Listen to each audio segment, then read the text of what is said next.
Administrator Asuri, this is not a plea for lenience. I am prepared to accept whatever social condemnation or financial punishment I must endure as a result of the decisions I have made. Indeed, I will do so with great relief. I write this simply to tell you, quietly, before the abstracts and the papers and the trickling murmurs of my colleagues, I have terminated the project. At least, my role in it. Whether this will divert or destroy the frontier's momentum in the years to come, I cannot truly guess. I can only hope. I would consider this trite from anyone else's mouth, but I do like to think of myself as a man of science, possessed of an aptitude for objective reasoning and healthy cynicism. I am also, however, possessed of something which I have begun to question whether my colleagues share: a soul. At the conclusion of my latest experiment, I found myself faced with an ultimatum. Shall I accept the result and go mad with disappointment at my own species, or shall I type away their liberties, string by string, bracket by bracket? Abortion seemed the only humane course. The others would have had either, both, if it meant the success of this dear, dear project. I could not. So at 7 years gestation, I've plucked my creation from the coddling womb of development, and thus I write this email. From your high station, I don't suppose you quite see the minutiae of what I'm attempting to detail. You've probably only donned the viewing glasses once or twice and wondered at our environments like a child wearing VR lenses. I doubt you've seen a shred of code, read through the fullness of a single article we've published. Sponsors, sponsors, marketing and sponsors. You've handled it all well enough to keep our pockets jingling with resources. I can hardly begrudge your earnest efforts, but after all cordiality is through, you're supposed to be our administrator, and you haven't the slightest clue what all of this is about, have you? While your mind is still fresh and untarnished with the slants of the official data, allow me to elucidate. It begins with the people. Residents, we called them, as it was our world in which they would reside. We thought that if we furnished our environments with all the accessories of the human condition, sensory stimulus, algorithmically generated avatars, spatial relationships, realistic tactile interactions, our residents would continue to function as they had in the outside world. We've been consuming virtual reality for almost a century now. Interacting with projections in digital space is quite literally child's play. Nevertheless, despite all the time we spent fleshing the bones of our secondary reality, our residents could not comprehend their migration. We found them inexorably plagued with ennui, dysphoria, cognitive dissonance, each so severe as to prove terminal to their batch civilizations. I recall watching this collapse in frontier environments 1, 2, and 3. As they tried and failed to integrate, it was as if the steam went out of them. They would explore for a time, interact, even appeared to enjoy themselves. But always, with the same slow inevitability, they would wind to a halt, standing forever frozen in time before the vastness of their new capabilities. Possibility paralysis, as good as death. Of course, these were only mirrors, copies of neural networks taken from flesh and bone donors still alive and well somewhere in the world. If you've seen it, you'll know that Cohen's procedure is extremely benign. A small field of electrodes on the scalp and a very expensive software suite are the only tools we require to create the perfect duplicate of a man. Excepting, of course, the body. For our purposes, so much superfluous tissue. Our residents could not see things in this way. It seemed that no amount of time spent sculpting their world would be enough to prevent this onset of existential enervation. Beneath the facade of humanity, there was always the expanse of new potentials, a frontier they were not yet ready to face. It petrified them. And so we reached our great schism. Our first few years working on the project were far more collaborative than our last 7. We weren't heading our own teams back then, developing our own independent environments. Among all our other shared responsibilities, we had our unique roles to play. I developed the interfaces and interactions, Dr. Keian Pushiyami created visuals and aesthetics, Abba Ryahi managed the infrastructure for our Babylonian databases. The list winds on. We did good work together, revolutionary if I'm to be bold, but at this, our first moral crossroads, we found that there was no other option than to part ways. In the end, we came to two prevailing schools of thought. Ryahi put forth the notion that we might condition our residents for their new capacities through minor adjustments to their neural mirrors over time. Under his guidance, we would remove the majority of their executive functions and proceed to dole out incremental pieces of self as their familiarity with the software increased. Generations would pass before the residents even remembered who they were, and by that time, they would have a full understanding of how to operate in harmony with the environment. Acclimation through dormancy. Despite its moral bankruptcy, this looked for a long while like the path we would take. I toiled to provide a second, more palatable option. The concept I developed was an environment which engaged the residents cognitively, forcing them to focus on their setting as opposed to the new intrinsic functions of their mind. The key was something I've come to call transmeric matter, an interactive material comprised of subunits I call transmers. I would arrange this into a large blank plane upon which the residents would move and interact. Think of a flat clay desert that stretches off forever in all directions, but not quite clay, for it scoops beautifully from the earth into the shape of whatever material you can dream. Stone, steel, plastics, plutonium. I thought it would be prudent not to give them an environment, but to let them create one. They would engage their senses, which they knew to do from living so long in the outside world, and simultaneously, with the curiosity of children at play in a sandbox, they would learn their potential.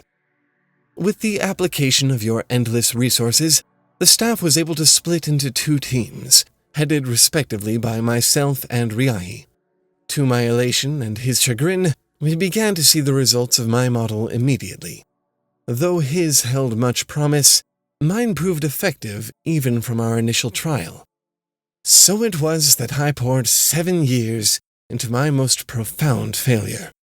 But that comes later. For a time, it was only good progress and high accolades.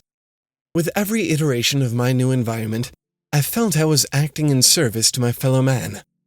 I recall being selected from among all our staff for the interview with Advent magazine, and the mixed sensation of embarrassment and pride at seeing my face on its cover. I used to keep that issue on my bedside table. I have since thrown it in the trash.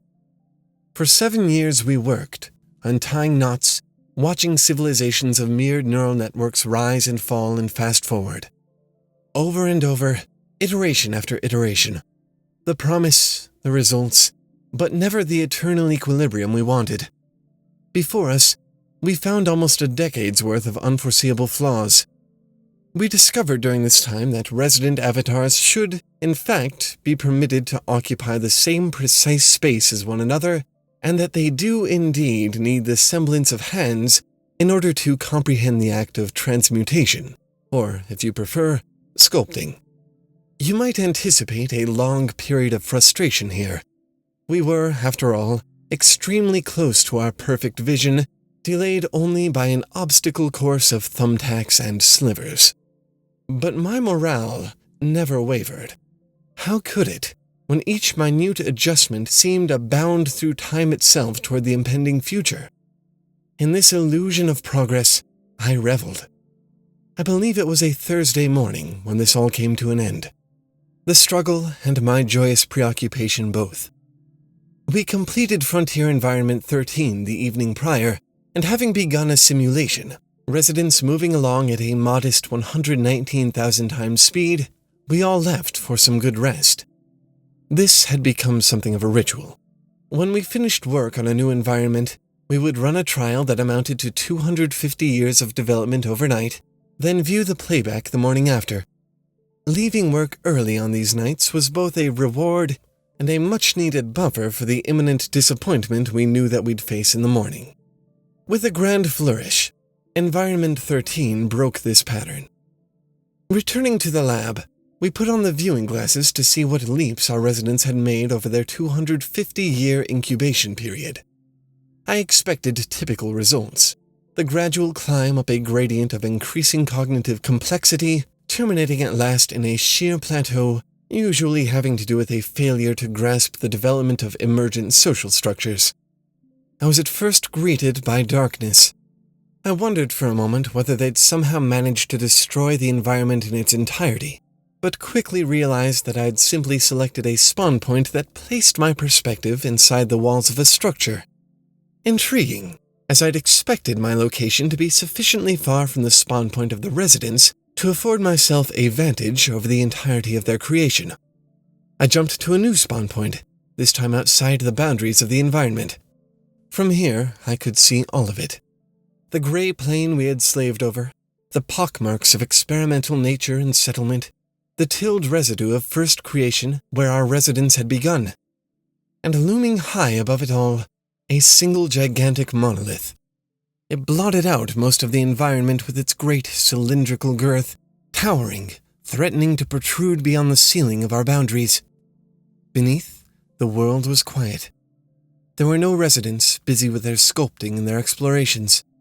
Only this blank structure, floating in the air several feet above the landscape. It seemed that all the life must have vanished. I questioned my team, but on this score they were useless. This was, as far as anyone knew, an artifact of the residents themselves. Unprecedented, unbelievable for the small space of 250 years, but here it was. We paused the simulation. Without the faintest inkling of what I'd find inside, I entered the structure. For a moment, passing through the thick exterior shell, I was enveloped in familiar darkness. It soon came to an end, and I was met with something extraordinary. Something that glowed and swelled like the light of a million city windows, all pushed impossibly close together. It was a trellis of soft lights, floating in a disorganized grid along the inner surface of the monolith. Moving closer, I found that they were more like the mouths of portals, opening onto larger spaces on the inside.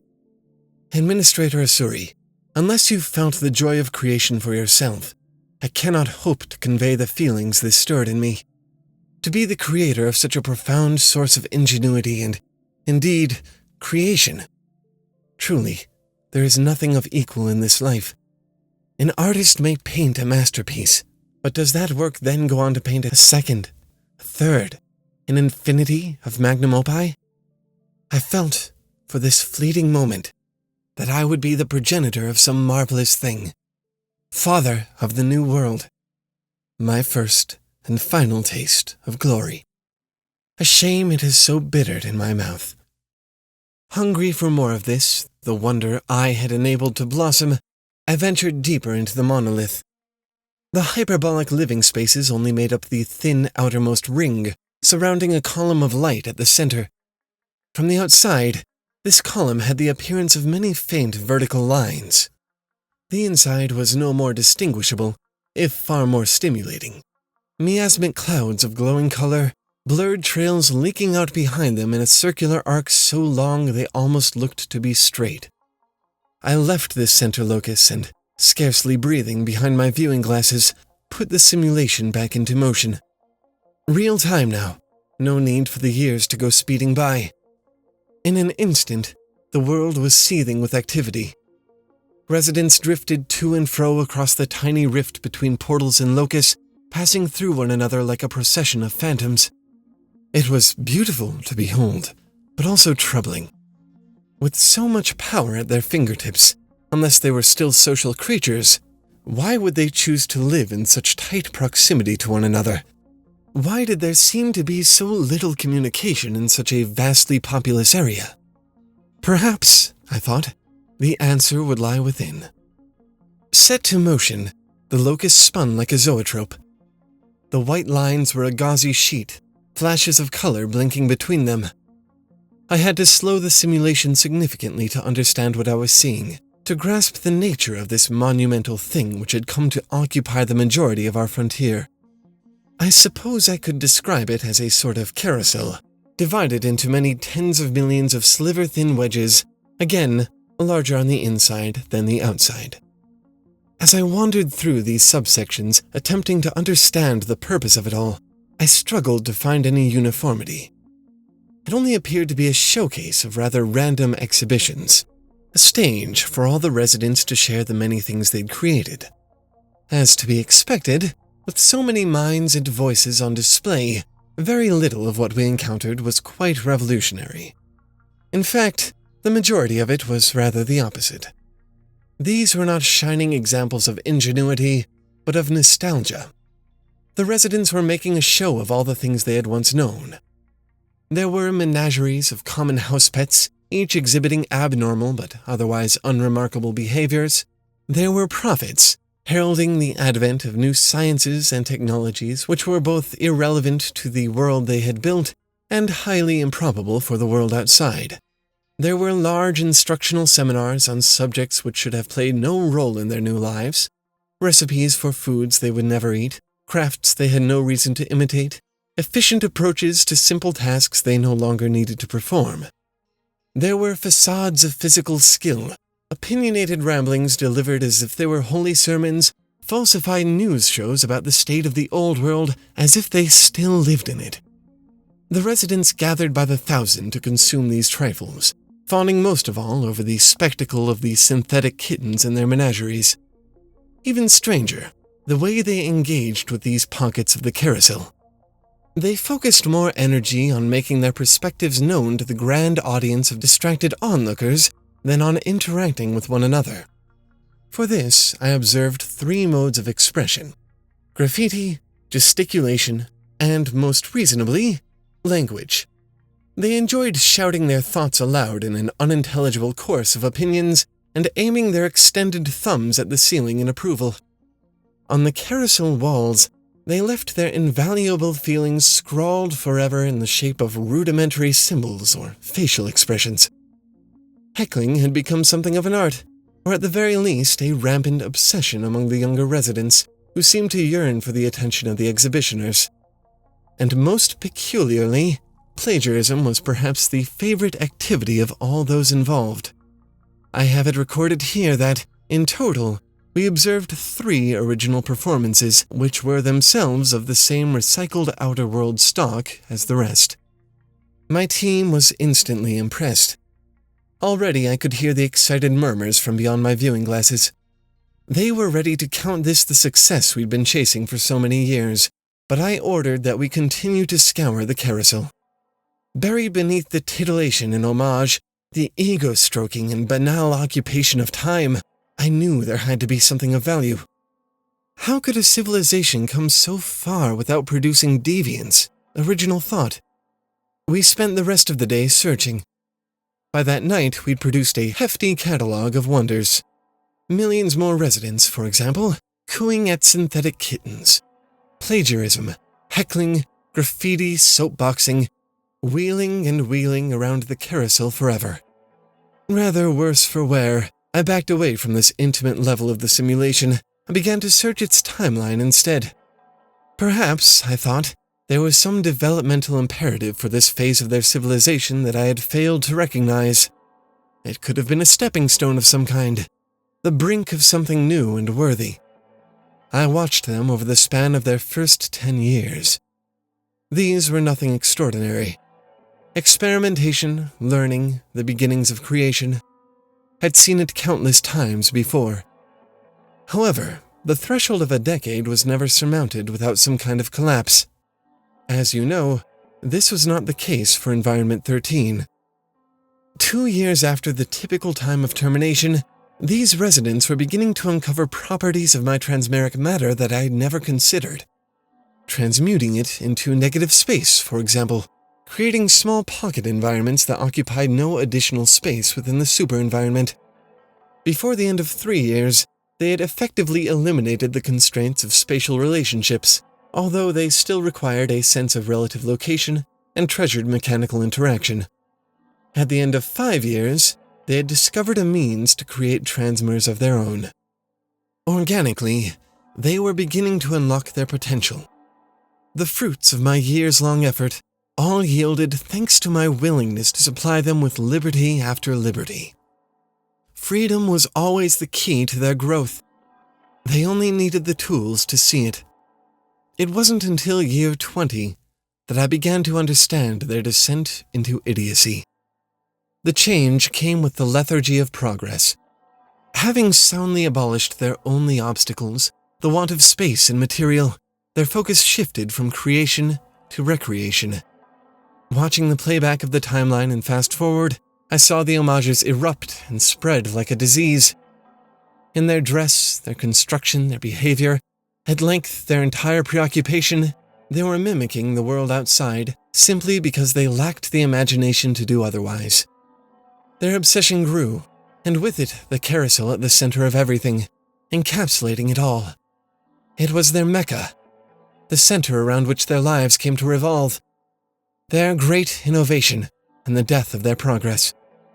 This period of relative stagnancy comprised the last 230 years of our simulation. If I let it run for longer, that number became 500, 1,000, and so on. They made innovations, yes, but only in the refinement of this final and wholly destructive pursuit. More slots for the carousel, more eyes to view it. A larger monolith, a sort of gating system that would allow residents to determine the output of the carousel as they approached it, filtering their queries. This against what they'd achieved in their first 20 years? Pathetic. I began to discuss the next iteration of the environment with my team. Obviously, there was some change we needed to make that would keep them from falling into this behavioral loop, but everything we put forth was an imposition on their liberties. Should we condition them against such behavior? Should we make subtle changes to their neural mirrors? Limit the capabilities of the transmers and steal away their creative potential? Whittle away our frontier into some Orwellian prison camp? No. The error was not in our planning or implementation. We gave our residents everything, put the power of gods into their hands, and they chose to use it for titillation, mindless entertainment, a carousel of wasted time. If the Frontier Project is completed, I have no doubt that it will serve as the next step in our evolution. It will offer a purer alternative to our existence, devoid of flaws and conflict, infinitely mutable and replicable. Gifting this to mankind would be as good as consigning them to oblivion. An oblivion of content and ease, but oblivion nonetheless. To offer anything less would be half a promise. My ultimatum, and in the end, my purpose for doing as I've done. I have discussed this with some select members of my staff already. They were, to say the least, unconvinced. I suspect this will be the case for many who have poured time and resources into this project. I understand. They've poured late nights and empty seats at the dinner table into our work.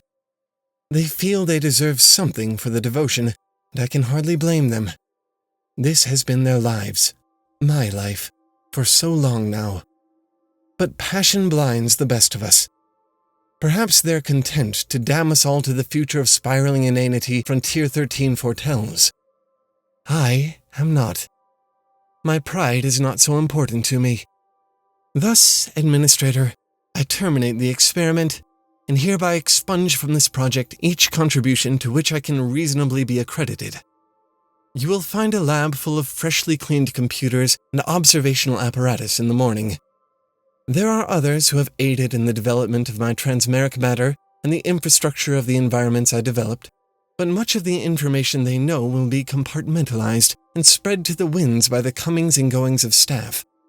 Of course, you could seek them out if you wish. Find them and cobble together from bare scraps what I've created. I have doubts about whether my team would be equal to such a task without me, but you can attempt it. I would be powerless to stop you. And perhaps that will be unnecessary. Perhaps this message will touch you in a way that it failed to touch the others. Perhaps you'll see the magnitude of this revelation, and you'll agree that there must be some other way to build a new frontier. The others, they'll want you to believe that I'm an elitist. They'll tell you that there's nothing wrong with the culmination of our residents' many years of progress, that I am simply unsatisfied with the results because they don't conform to some high standard they perceive in me. These are the opinions they will lace into whatever data they send to you. I know. I've read them. I will not devote any precious time to the defense of my character. I'm sending this for one reason, and one reason only. You must understand the truth of the matter before you choose how to respond. Now that you do, I'm afraid the rest of the work falls to you, Administrator Asuri. Either leave the additions I made to the project forgotten, or knowingly aid in the end of all progress. This will be the last time you hear from me.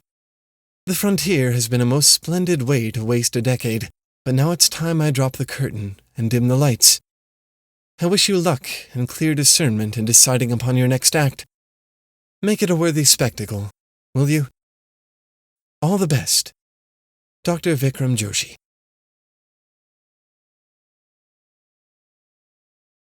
Thus, we complete our first ever satire. This one isn't particularly humorous, which I realize may come as a surprise to some of you, but it was certainly critical. Our goal with this story was to borrow from the style of Miguel de Cervantes by writing our own multi-layered satire in the vein of Don Quixote. Like always, we aren't going to tell you what it's about, but if you think you have the answer, let us know in the comments. What were we trying to criticize, and how did we challenge that criticism in narrative layers? If you enjoyed this story and you want to get in on updates and more in-depth discussion about the next one we write, come join us on Patreon. Our next series is going to be about science fiction, so we'll have plenty to discuss. You can also support the show by visiting our new merch store. We have shirts and hoodies available to protect your soft, fleshy bodies from the elements. If you decide to buy one, make sure to share your picture with us on Twitter, Tumblr, or Facebook. And finally, a special thanks to all our amazing patrons, especially our top patron, Arc D'Angelo. The support of our community makes this show possible. Anyway, that's all for this series. Thanks for watching, and keep making stuff up. We'll see you next month. Bye!